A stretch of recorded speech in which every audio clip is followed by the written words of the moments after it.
Hello friends. तो चलिए शुरू करते हैं आरआरबी एएलपी प्रिपरेशन के लिए मैथ सीरीज़ की हमारी फर्स्ट क्लास, जिसका टॉपिक रहेगा एलसीएम एंड एचसीएफ। हम लोग जो एग्ज़ाम के नोटिफिकेशन में सिलेबस दिया गया है उसके according topic wise topic prepare करेंगे, ताकि हम पूरे सिलेबस को एक फोकस्ड वे में टॉपिक वाइज लेकर के अपनी तैयारी को आगे बढ़ाएं। और इसके लिए जो आपकी तरफ से मेन काम जो है वो है प्रैक्टिस करना। आपको टॉपिक वाइज वैरायटीज़ जैसा कि हम बताते जाएंगे, उसको आप ज़्यादा से ज़्यादा अमाउंट में उसके क्वेश्चंस अटैम्प्ट करनी है, प्रैक्टिस करनी है। और इसके लिए आपको क्या करना है, सबसे पहले मार्केट में बहुत सारी प्रीवियस ईयर क्वेश्चन पेपर की जो किताबें अवेलेबल हैं उनमें से कोई सी भी एक किताब लेनी है। Railway, RRB, ALP previous year question paper या RRB previous year mock test paper question paper के नाम से जितनी भी किताबें हैं उनमें से कोई सी भी आप एक ले सकते हैं। राइटर इतना ज़्यादा इम्पोर्टेंट इसमें ऐसा कुछ नहीं है कि किसी पर्टिकुलर राइटर की लेनी, क्योंकि हमें क्वेश्चंस की ज़्यादा से ज़्यादा वैरायटी कवर करनी है। तो कोई भी आप एक किताब लेकर के टॉपिक वाइज उसमें आपको क्वेश्चन ढूंढने हैं और उसको ज़्यादा से ज़्यादा अटैम्प्ट करने हैं। तो जैसा कि हम इस वीडियो में आपको पिछले सालों में जो क्वेश्चंस इस टॉपिक से पूछे गए हैं, मेमोरी बेस्ड जो क्वेश्चंस हैं उसको सॉल्व करके आपको थोड़ी इसमें वैरायटी दिखाएंगे कि किस टाइप से इस टॉपिक से क्वेश्चन पूछे जाते हैं। ठीक है, तो टॉपिक शुरू करने से पहले थोड़ा सा आपको एलसीएम और एचसीएफ क्या होता है इसके बारे में थोड़ा ब्रीफ कर देते हैं, और उसके बाद हम अपने क्वेश्चंस को सॉल्व करेंगे।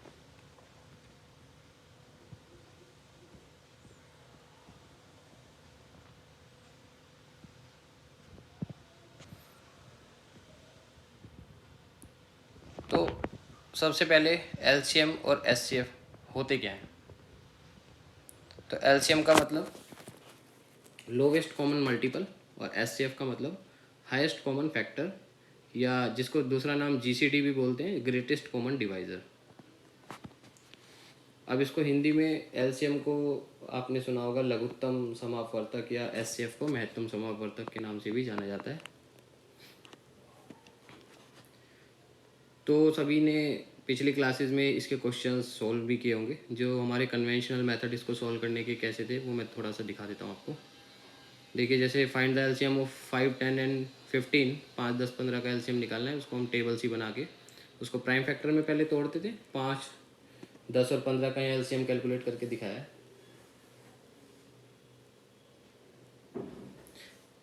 इस टेबल में। जैसे कि इसको पहले 5 से डिवाइड किया, फिर 2 से, फिर 3 से। यानी कि जो हमारे फैक्टर्स होते थे वो प्राइम फैक्टर्स होते थे, ऐसे नंबर जो अपने अलावा किसी नंबर से डिवाइड नहीं होते। ठीक है, और अगर इन्हीं तीनों नंबर का 5, 10 और 15 का हमें एचसीएफ कैलकुलेट करना हो तो वो भी नीचे मेथड दिखाया गया है कि उसको दोबारा से फैक्टर्स में तोड़ना है, प्राइम फैक्टर्स में।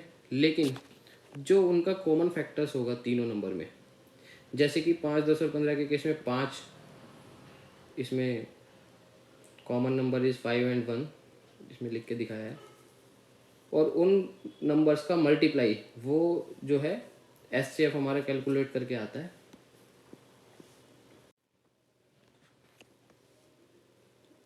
तो ये सब जो हमारे पहले कन्वेंशनल मेथड है जो हमने क्लास में जिससे क्वेश्चंस को अटैम्प्ट किया, सोल्व किया है। बट एग्ज़ाम में क्या होता है, एग्ज़ाम में जब हम इसकी टॉपिक के बेस क्वेश्चंस को अटैम्प्ट करते हैं तो हमें थोड़ा सा अपनी अप्रोच को बदलना पड़ता है। जैसे कि इसकी वैरायटी हम नीचे देखते हैं, उसके सॉल्यूशन के माध्यम से समझेंगे। अब देखिए, एलसीएम और एचसीएफ में एग्जाम टाइप के क्वेश्चंस कैसे पूछे जाते हैं। तो सबसे पहले जो इस टॉपिक के क्वेश्चंस आते हैं उसमें एक इक्वेशन, बेसिक इक्वेशन है जो हमें ध्यान में रखनी है। उसी से हमारे लगभग क्वेश्चन सॉल्व होते हैं। If P and Q are two numbers, then product of two numbers is always equal to product of their LCM and HCF। यानी कि अगर P और Q दो आर टू नंबर्स, दो अलग अलग नंबर्स हैं, then product of two numbers, दोनों नंबर का प्रोडक्ट यानी multiply is always equals to product of their LCM and HCF. यानी कि वो उनके एलसीएम और एचसीएफ का जो गुना होगा, जो प्रोडक्ट होगा, वो दोनों नंबर्स के प्रोडक्ट के बराबर होगा।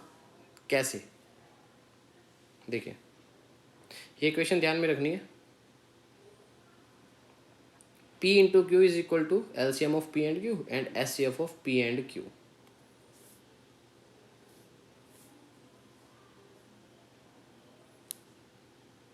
अब हम क्वेश्चंस को सॉल्व करके देखते हैं, जिससे आपको समझ में आएगा। बस ये बेसिक इक्वेशन ये जरूर ध्यान रखनी है आपको।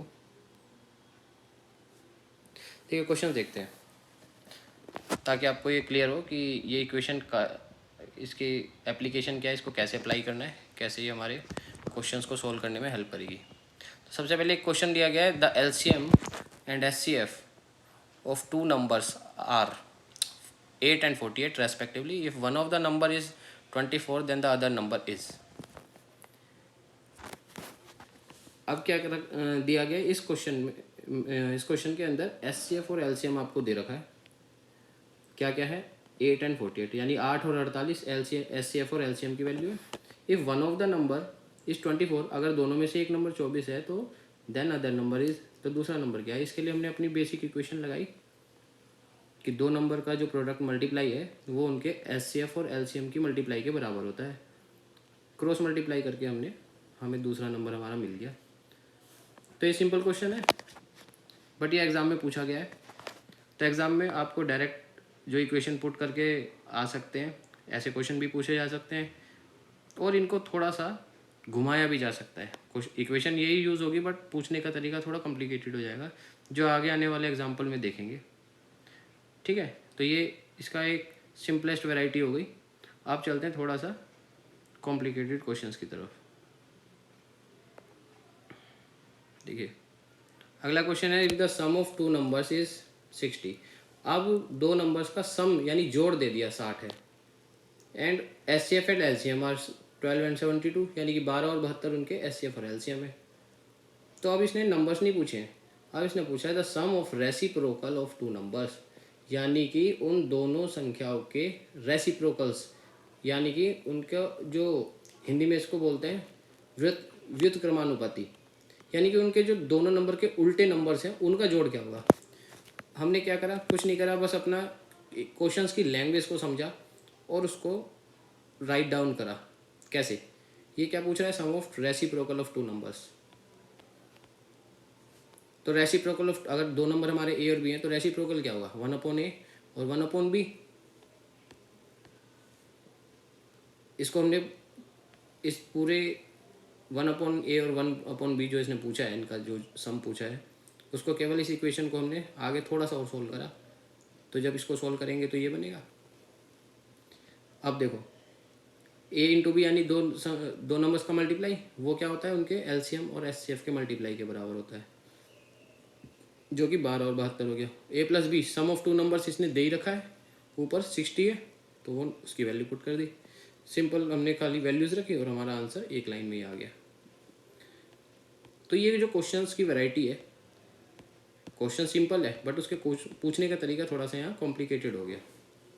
ठीक है, और आगे वैरायटीज़ देखते हैं। अब देखिए, इसने अब वही दो नंबर्स की ही बात है, बट नंबर्स ना दे करके उनकी रेशो दे दी। Two numbers are in ratio of 3:4, यानी कि वो उनका अनुपात दे दिया, और एलसीएम और एचसीएफ में से एक। तो देखिए, दो नंबर्स की रेशो हमें पता है 3:4 है। अब ये नंबर्स नहीं है, ये इनकी केवल रेशो है, यानी कि इनका अनुपात है। तो हमने मान लिया कि दोनों नंबर्स 3x और 4x, x यानी x वो कॉमन मल्टीपल है जो इनको 3 और 4 रेशो में ला रहा है। अब क्योंकि दो नंबर 3x और 4x हो गए, तो इनका एलसीएम जो होगा 3x और 4x का एलसीएम आ गया 12x। अब आप कहेंगे कि ये 12x कैसे आया? तो यानी इन दोनों में जो कॉमन 3x और 4x नंबर में जो कॉमन नंबर है वो एक बार लिखा जाता है, जैसे x है, और बाकी दोनों नंबर्स का एलसीएम 4 और 3 का एलसीएम 12 होता है। तो अब हमारे पास क्या है? एलसीएम 84 दे रखा था और उसकी एक इक्वेशन बन गई 12x इज इक्वल टू 84, तो x इज इक्वल टू 7। जब हम पे x आ गया तो हम पे दोनों नंबर भी आ गए, 3x यानी 3 × 7, 4x × 4 × 7, 21 और 28। हुआ क्या, इसने पूछा है कि ग्रेटर नंबर इज, तो बड़ा वाला नंबर दोनों में से कौन सा है, 21 और 28 में से 28 इज आवर आंसर। तो करना क्या है, हमें क्वेश्चन की लैंग्वेज को समझना है, बजाय इससे इसको पढ़ते ही एकदम से घबराने से कि कहाँ क्या पूछ लिया, इसमें कौन सा फॉर्मूला लगे। पहले इस क्वेश्चन की रिक्वायरमेंट को हमें समझना है कि इसने पूछा क्या है, क्योंकि हमारे पास वहाँ इतना टाइम नहीं होता कि हम इसको बहुत ज़्यादा कॉम्प्लिकेटेड इक्वेशंस में लेके जाएं। तो फटाफट से हमें क्या क्या दे रखा है और क्या निकालना है, ये सब सबसे पहले क्लियर हो जाना चाहिए। ठीक है, अब देखिए अगली जो वैरायटी है, अब कुछ क्वेश्चंस ऐसे भी आते हैं जिसमें आपको कुछ भी कैलकुलेट नहीं करना, बस उसमें थोड़ा सा अपना कॉमन सेंस लगाना है। ठीक है, उसी से वो क्वेश्चन सोल्व हो जाते हैं। कैसे, अभी अगला क्वेश्चन देखते हैं। तो अगला क्वेश्चन हमारे पास है, the product of two coprime numbers is 117, their LCM is. अब देखिए ये क्वेश्चन जो पूछा गया है, इसमें आपको थोड़ा सा क्वेश्चन की लैंग्वेज को समझना है, और अगर आप इसकी लैंग्वेज को समझ जाते हैं तो आपको क्वेश्चन बिना कुछ सोल्व करे ही क्लियर हो जाएगा। कैसे, ये कहते हैं कि दो को प्राइम नंबर्स का प्रोडक्ट 117 है। तो सबसे पहले आपको ये पता होना चाहिए कि को प्राइम नंबर्स कौन से होते हैं। ऐसे दो नंबर जिनका कॉमन फैक्टर 1 होता है। ठीक है, यानी वो उन दोनों में जो फैक्टर्स अगर हम उनके तोड़ेंगे तो 1 के अलावा कोई नंबर नहीं होगा जो उन दोनों में कॉमन फैक्टर्स आए। अच्छा, ये क्या बोलता है कि प्रोडक्ट ऑफ टू को प्राइम नंबर इज 117, यानी कि उन दोनों को गुना करने पर भी 117 आएगा। ठीक है, देन देयर एलसीएम इज, तो को प्राइम नंबर्स क्या होते हैं, having one only common factor. तो यानी कि जब दोनों में कॉमन फैक्टर 1 ही होगा और उन दोनों कोई कोई ऐसी संख्या जिसको 1 से मल्टीप्लाई करने पर प्रोडक्ट 117 आता हो। ठीक है, तो ऐसे कितने नंबर्स हो सकते हैं, इस ऐसा केवल 117 हो सकता है। यानी हमारे नंबर्स क्या है, 1 एंड 117। ठीक है, यानी कि हमें दोनों संख्याओं का जो मल्टीप्लाई मिलना चाहिए वो भी 117 मिलना चाहिए, और उन दोनों में कोई कॉमन फैक्टर भी ना हो। तो ऐसे तो वही नंबर खुद ही हो गए जो जो इसका ये प्रोडक्ट बता रहा है 117, यानी कि उनमें से एक नंबर हमारा 117 ही है, तभी तो वो 1 से मल्टीप्लाई करके सेम आएगा। तो हमारे दो नंबर्स क्या आ गए, 1 एंड 117, और उनका एलसीएम क्या हुआ, तो दोनों का एलसीएम भी दोनों के प्रोडक्ट के बराबर हो, मतलब 1 और 117 का जो एलसीएम कैलकुलेट करेंगे वो भी 117 ही आएगा। ठीक है ना, तो इसमें हमें कोई कैलकुलेशन नहीं करनी, इसमें हमें क्वेश्चन की लैंग्वेज समझनी है। हाँ, इसमें अगर आपको ये को प्राइम नंबर्स क्या होते हैं वो क्लियर नहीं होगा तब आप थोड़ा सा कंफ्यूज हो सकते हो। तो मैथ्स की बेसिक टर्मिनोलॉजी हमें क्लियर होनी चाहिए। ठीक है, इसके अलावा भी कुछ एक दो बेसिक चीज़ें जो क्लियर होनी चाहिए वो मैं अभी आपको वीडियो के एंड में बताऊंगा। अब हमारा अगला क्वेश्चन है, the numbers between 4000 and 5000 that is divisible by each of 12, 18, 21 and 32 is। अब देखो ये क्वेश्चन ऐसा, क्योंकि हम यहाँ प्रैक्टिस कर रहे हैं तो हमें पता है कि ये एलसीएम और एचसीएफ में से ही पूछा गया है, पर वहाँ क्वेश्चन अगर हमारे पास डायरेक्ट एग्जाम में आएगा तो वहाँ हमें इतनी जल्दी और थोड़ा सा टाइम के दबाव में हमें क्लियर नहीं हो पाता है कि ये क्वेश्चन कौन से टॉपिक में से आया है। बट आपको क्वेश्चन को पहले समझना है, उसकी लैंग्वेज समझनी है कि पूछा क्या है ये समझना है। कई बार हमारा क्या होता है, जो मैथमेटिकल माइंड है वो काम नहीं करता है, एक साधारण जो हमारा जनरल माइंड है उससे अगर हम क्वेश्चन को पढ़े तो बड़ी आसानी से क्वेश्चन सॉल्व हो जाता है। ठीक है, अब देखो ये क्या कहता है कि नंबर बिटवीन 4000 एंड 5000, यानी 4000 और 5000 के बीच में ऐसे कितने संख्या हैं, कितने नंबर है जो 12, 18, 21 और 32 सभी से डिवाइड हो जाएं, ईच ऑफ 12, 18, 21 एंड 32। अब हम क्या करेंगे, हमको इसको क्वेश्चन को देखेंगे और सोचेंगे यार 4000 से 5000 के बीच में 1000 नंबर से किस किस को डिवाइड करके देखें। तो हमें एक इसके लिए थोड़ी सी बेसिक नॉलेज होनी चाहिए। वो क्या है, जिससे हम क्वेश्चन को एकदम से देखेंगे तो और फटाफट से अटैम्प्ट कर पाएंगे। अब ये कहता है कि that is divisible by each of 12, 18, 21 and 32, यानी कि सभी से डिवाइड हो जाए। देखो जो एचसीएफ होता है उसमें एचसीएफ वो कॉमन नंबर होता है जिससे सभी डिवाइड हो जाए, और जब एक से ज़्यादा नंबर से कोई संख्या डिवाइड होने की बात हो, यानी कि वहाँ पे बात हो रही है एलसीएम की, तो हम क्या करेंगे, अब यहाँ चार अलग अलग नंबर्स दे रखे हैं, 12, 18, 21 और 32। इन सब से डिविजिबल होने वाली संख्या ज्ञात करनी है। तो यानी कि हमें इन चारों से जो चारों को अलग अलग डिवाइड करने की जगह हम इन चारों का अगर हम एलसीएम ले लें, 12, 18, 21 और 32 का एलसीएम जो कि 2016 है, तो जो 2016 से डिवाइड होगा वो ऑटोमेटिकली चारों से डिवाइड होगा। तो हमें करना कुछ नहीं है, सिंपल से इस क्वेश्चन में सिंपल सी कैलकुलेशन क्या है कि इन चारों नंबर का एलसीएम निकालना है और उस नंबर से देखना है हमें कि ऐसे कितने नंबर्स हैं जो 4000 से 5000 के बीच डिवाइड होंगे। तो हमारा एलसीएम आया 2016, और 2016 4000 से 5000 के बीच में 2016 से कितने डिवाइड हो सकते हैं, 2016 2016 का दुगना 4032, यानी अगर हम 2016 को 3 से मल्टीप्लाई करेंगे तो वो 5000 से ज़्यादा चला जाएगा। 2016 अपने आप में 4000 से कम है, तो यानी कि दोनों 4000 और 5000 के बीच में एक ही ऐसा नंबर है जो इससे डिवाइड होगा। सिंपल सी कैलकुलेशन है। और वैसे भी जब आपका 2000 और इन चारों नंबर्स में से देख लो, वरना 2016 से कौन सा डिवाइड हो रहा है, ठीक है ना, एलसीएम निकाल कर चारों को ऑप्शन में से जो हमारा डिवाइड हो रहा है वही हमारा आंसर है। तो इसमें ज़्यादा कुछ नहीं करना पड़ा, बट उसके लिए हमें बेसिक नॉलेज होनी चाहिए कि हम क्वेश्चन की लैंग्वेज को पढ़ के समझ जाएं कि बात एलसीएम निकालने की हो रही है या एचसीएफ की। एचसीएफ में हमेशा एक कॉमन नंबर सभी नंबर्स को डिवाइड कर रहा होगा, और जहाँ एक से ज़्यादा अलग अलग नंबर्स कुछ नंबर्स को डिवाइड कर रहे हो तो वहाँ बात हो रही है एलसीएम की। ठीक है, अगला क्वेश्चन।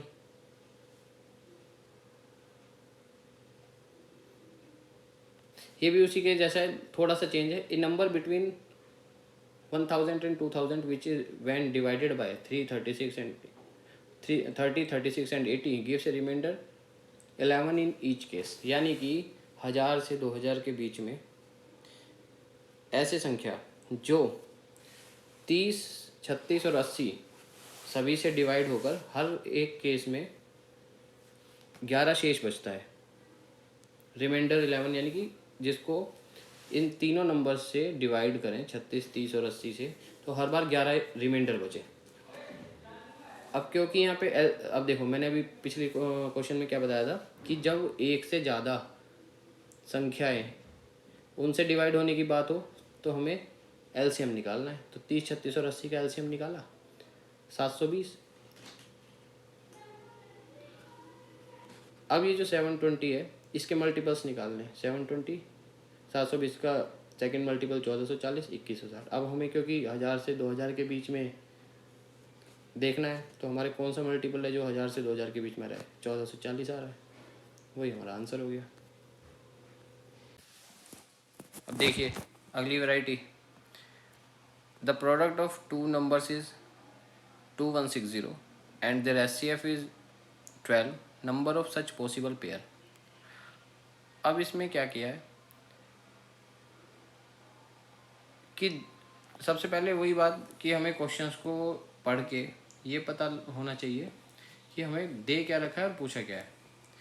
इसमें हमें दो नंबर्स का मल्टीप्लाई यानी प्रोडक्ट पहले ही दे रखा है 2160, यानी 2160 उनका मल्टीप्लाई है, और एक एचसीएफ दे रखा है, एचसीएफ इज 12।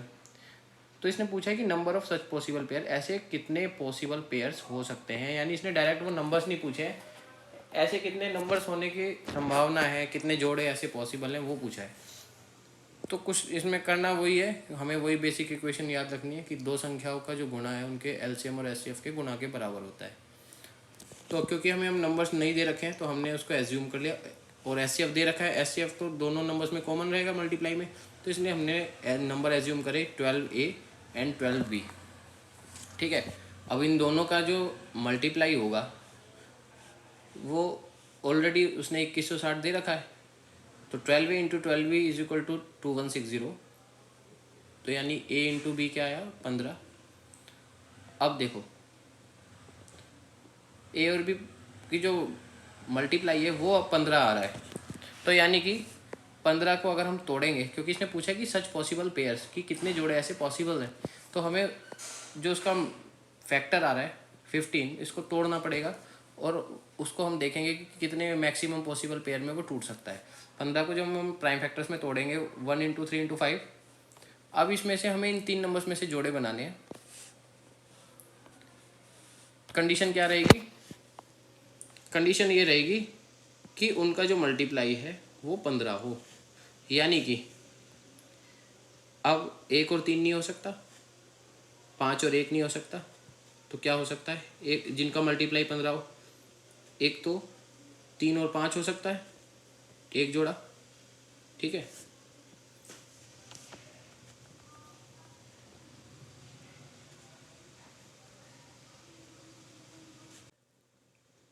तो एक जोड़ा हमारा 3 और 5 हो सकता है जिनका मल्टीप्लाई 15 है, और एक जोड़ा हमारा इन 3 नंबर को अगर जोड़ें तो 5 या 15 इंटू 1, एक जोड़ा हमारा 15 और 1 भी हो सकता है इन्हीं तीनों नंबर्स में से, 1 इंटू 3 इंटू 5 में से।